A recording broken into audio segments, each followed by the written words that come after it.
रामभद्राचार्य जी के साथ मेरा परिचय तब हुआ जब मैं द्वारका शारदा पीठ में द्वारका रहता था। वहाँ शारदा पीठ कॉलेज में मैं अध्यापन करता था। तो रामभद्राचार्य जी के का जो विश्वविद्यालय है, आश्रम है, जो भी कुछ उनका है, वहाँ से उनके जितने भी प्रकाशन हैं पुस्तकों के, वो सब पूरा का पूरा थैला भर करके वहाँ आया। मैंने देखा तो मुझे पता चला कि सब उपनिषदों में महाराज श्री ने राघव कृपा भाष्य नाम से भाष्य किया है। बहुत अच्छा। तो मैंने वो उनके सब पुस्तकें पढ़नी शुरू की। पुस्तकें पढ़ी तो मुझे बड़ा आश्चर्य हुआ। ऐसी ऐसी बातें लिखी थी कि कोई भी आप में से उसको पढ़ेगा तो अब क्या कहूँ मैं। देखो, बड़े आदमी हैं, उनके लिए कोई ऐसे गलत सलत शब्दों का प्रयोग तो नहीं कर सकता, लेकिन आश्चर्य होगा कि इतना बड़ा आदमी होकर के और इतने विद्वान। देखो, महाराज श्री के वैदुष्य में कोई विवाद नहीं है, वो बड़े विद्वान हैं, मैं उनके पैरों की धूल भी नहीं। लेकिन उन्होंने जो लिखा है उस लेख को पढ़ करके तो इस जो हमारी श्रद्धा है, श्रद्धा में पानी भर जाता है। साफ बात है। मुंडकोपनिषद और मांडूकोपनिषद, मैंने कई उपनिषदों के भाष्य पढ़े उनके। महाराज श्री विशिष्टाद्वैतवादी हैं, बहुत अच्छी बात है, कोई बात नहीं है। विशिष्टाद्वैत, अद्वैत भी ठीक, विशिष्टाद्वैत भी ठीक, शुद्धाद्वैत भी ठीक, द्वैताद्वैत भी ठीक, द्वैत भी ठीक।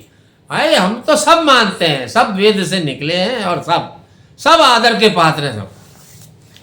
लेकिन महाराज श्री ने उसमें भगवान शंकराचार्य के प्रति ऐसे शब्दों का प्रयोग किया कि पढ़ करके मेरे को तो आग लग गई। एक इतने बड़े आचार्य के प्रति ऐसे शब्दों का प्रयोग करते हैं। उसमें उन्होंने शब्दों का प्रयोग किया, भगवान शंकराचार्य का लेखन सन्निपात जल्पित है, ऐसा लिखा उन्होंने। सन्निपात होता है जिसके वात पित्त कफ तीनों प्रकोपित हो जाए तो सन्निपात रोगी पागल हो जाता है, उठ पटांग कुछ का कुछ बकता है। ऐसे शंकराचार्य जी को लिखा कि उनको सन्निपात हो गया था। उन्होंने सन्निपात में ये सब बातें लिखी। बोलो, भगवान शंकराचार्य जैसा तार्किक सूक्ष्म दृष्टि से विचार करने वाला, उसके लिए ऐसे शब्दों का प्रयोग किया। मुझे बहुत क्रोध आया। किस प्रसंग में किया? सीधी सी बात है, इस विषय को समझो। भगवान शंकराचार्य का मानना है कि ज्ञान और कर्म दोनों का समुच्चय नहीं हो सकता है। अगर किसी को अपने स्वरूप का बोध हो जाए, ज्ञान हो जाए कि चिदानंद रूपः शिवोहम शिवोहम, मैं ये देह नहीं हूँ, मैं ब्राह्मण नहीं हूँ, क्षत्रिय नहीं हूँ, वैश्य नहीं हूँ, शूद्र नहीं हूँ, पति नहीं, पिता नहीं, पुत्र नहीं, ये सब कुछ भी नहीं हूँ, इन सब से अलग एकदम मैं चिदानंद रूप हूँ, शिव हूँ। जिसको अपने इस स्वरूप का बोध हो जाए उसको तो फिर कुछ करने का रहता ही नहीं है। उसके लिए क्या कर्तव्य, कुछ भी नहीं है। तो उसको कुछ भी कर्तव्य नहीं रहता, वो कुछ करता ही नहीं है, वो निष्क्रिय हो जाता है। नैष्कर्म्य सिद्धिम परमाम संन्यासेनाधिगच्छति, वो नैष्कर्म्य सिद्धि को प्राप्त हो जाता है। उसके लिए किसी कर्म का विधान भी नहीं। जिन कर्मों का विधान है वो किसी ब्राह्मण को होगा, क्षत्रिय का, ब्राह्मण ऐसा करे, क्षत्रिय ऐसा करे, वैश्य ऐसा करे, शूद्र ऐसा। जो अपने आप को ब्राह्मण, क्षत्रिय, वैश्य, शूद्र समझता ही नहीं है, उसके लिए कोई क्या विधान करेगा? विधान उसी के लिए कर किया जाता है जो अपने आप को कुछ समझता हो, जो अपने आप को अध्यापक समझता है, तो उसके लिए कानून है कि तुम अध्यापक हो तो ये करो। तो जो अपने आप को अध्यापक समझता ही नहीं कि मैं, तो उसके लिए कोई विधान नहीं। तो भगवान शंकराचार्य कहते हैं ज्ञान और कर्म दोनों का समुच्चय नहीं हो सकता। कैसे नहीं हो सकता? बोले जैसे अंधकार और प्रकाश का समुच्चय नहीं होगा। अंधकार और प्रकाश, प्रकाश में अंधकार नहीं रहता है, प्रकाश अंधकार का विरोधी है। उसी प्रकार ज्ञान कर्म का विरोधी है। तो इसलिए जैसे अंधकार और प्रकाश दोनों साथ में नहीं रह सकते, ऐसे ज्ञान और कर्म दोनों साथ में नहीं रह सकते। ये भगवान शंकराचार्य का कहना है। इस पर श्री रामभद्राचार्य जी महाराज लिखते हैं कि भगवान शंकराचार्य का ऐसा कहना सन्निपात जल्पित है। क्यों सन्निपात जल्पित है? क्योंकि प्रकाश में भी अंधकार रहता है, सूर्य के प्रकाश में अंधकार रहता है, ऐसा रामभद्राचार्य जी महाराज ने लिखा है। आप उनके मुंडकोपनिषद भाष्य में और मांडूक्योपनिषद के राघव कृपा भाष्य में पढ़ लो, पृष्ठ 7 में है, ऐसा मैंने लिखा। तो सूर्य के प्रकाश में अंधकार रहता है। हाँ बोले, हाँ कैसे कैसे कहाँ दिखता है? कहा कमरा बंद करके देखो, बोले दिखता है, कमरा बंद करो तो अंधकार आ जाएगा। जब चारों तरफ सूर्य का प्रकाश है तो अंधकार कहाँ से आया? ऐसा उनका कहना था। ऐसी ऐसी बहुत सारी बातें लिखी है। मेरे मन में आया मैं राम भद्राचार्य जी को पत्र लिखूं। मैंने एक पत्र बड़े शिष्ट शब्दों में, विनम्र शब्दों में, शिष्य भाव से, जिज्ञासु भाव से उनसे प्रश्न पूछते हुए मैंने उनको एक पत्र लिखा। मैंने लिखा कि पूज्य आचार्य चरण ऐसी ऐसी, मैंने अपना परिचय दिया और ये पत्र मैं आपको भेज रहा हूँ। मेरी ये जिज्ञासाएँ हैं, आपकी राघव कृपा भाष्य को पढ़ करके आप इन जिज्ञासाओं का शमन करें, मेरी आपसे प्रार्थना है।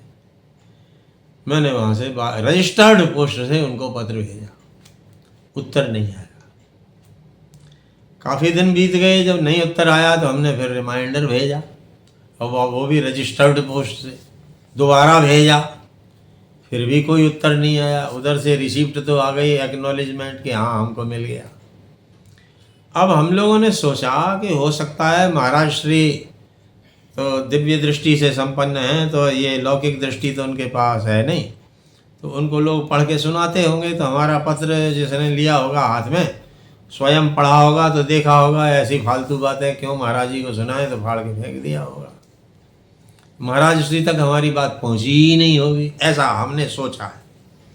ये सोच करके हम शांत हो गए। अब उसके बाद की कहानी ये है कि मैं रिटायर होकर के द्वारका से वृंदावन आ गया।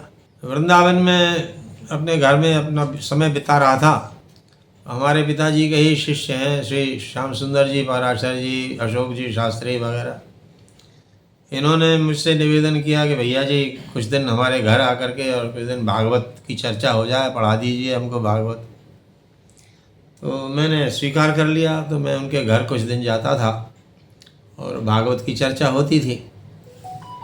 उसी समय की बात है, श्री राम भद्राचार्य जी की श्रीमद् भागवत कथा का आयोजन हमारा जो पड़ोसी है उसने किया था। होला आश्रम में उनकी कथा थी। श्याम सुंदर जी पराशर जी ने श्री राम भद्राचार्य जी को अपने घर प्रसाद पाने के लिए आमंत्रित किया होगा और चर्चा में मेरा भी नाम आया होगा कि वो सच्चिदानंद जी हैं, यहाँ आते हैं। मेरा नाम सुनते ही राम भद्राचार्य जी के दिमाग की बत्ती जल गई। उनको याद आ गया कि हाँ ये वही सच्चिदानंद है जिसने वहाँ से पत्र भेजा था। तो उन्होंने बड़ी कृपा करके कहा कि मैं उनसे मिलना चाहता हूँ, मिलवाओ। मेरे पास मैसेज आया, मैंने कहा ठीक है, मैं मिलने के लिए तैयार हूँ। मैं सच बताऊँ, अंदर अंदर से तो मैं डर रहा था, भाई इतने बड़े विद्वान हैं। मुझे भी याद आ गई कि वो पत्र मैंने भेजा था। मैंने सोचा हो सकता है कि उस पत्र का उत्तर आज देंगे वो मेरे को। तो मैं ये सोच करके और गया उनके पास। तो वो बड़े स्नेही हैं, मेरे को ऐसे गले लगा के उन्होंने मेरा अभिनंदन किया और मेरे पिताजी की ये बड़ी प्रशंसा करते हैं, ऐसे उन्होंने की। मैं बैठ गया। फिर उन्होंने सब वहाँ जितने हजारों श्रोता लोग बैठे थे सबको सुनाते हुए कहा कि सच्चिदानंद जी ने एक पत्र भेजा था द्वारका से, वो हमें मिला और हमने पढ़ा, लेकिन हमने जानबूझकर उसका उत्तर नहीं दिया। ये बात उन्होंने सबके सामने कही। क्यों नहीं दिया? बोले कि हमने सोचा कि कभी हम मिलेंगे तो हम उनको समझा देंगे। ये उनके शब्द थे कि कभी हम मिलेंगे तो हम उनको समझा देंगे। मैंने मन में सोचा शायद आज वो दिन आ गया कि वो हमको समझा देंगे। बहुत अच्छी बात है, मैं समझ जाऊँगा, बहुत अच्छी बात है, समझना ही तो चाहता हूँ। मैं इसी आशा में बैठा रहा। कथा समाप्त हुई और महाराज श्री उठ करके अपने निवास पर चले गए। मैं वहीं बैठा रही। मैंने सोचा आज भी नहीं आया वो समय समझाने का, और तब से अब तक मैं बैठा ही था। मैंने सोचा कि शायद अब समझ आ जाए कि वो समझा दे, लेकिन महाराज श्री ने आज तक नहीं समझाया उस पत्र के बारे में। अब अभी जब मैं गया इस कथा में तो उन्होंने यही कह दिया कि मैं तुमको तुम्हारी बात को समझना ही नहीं चाहता।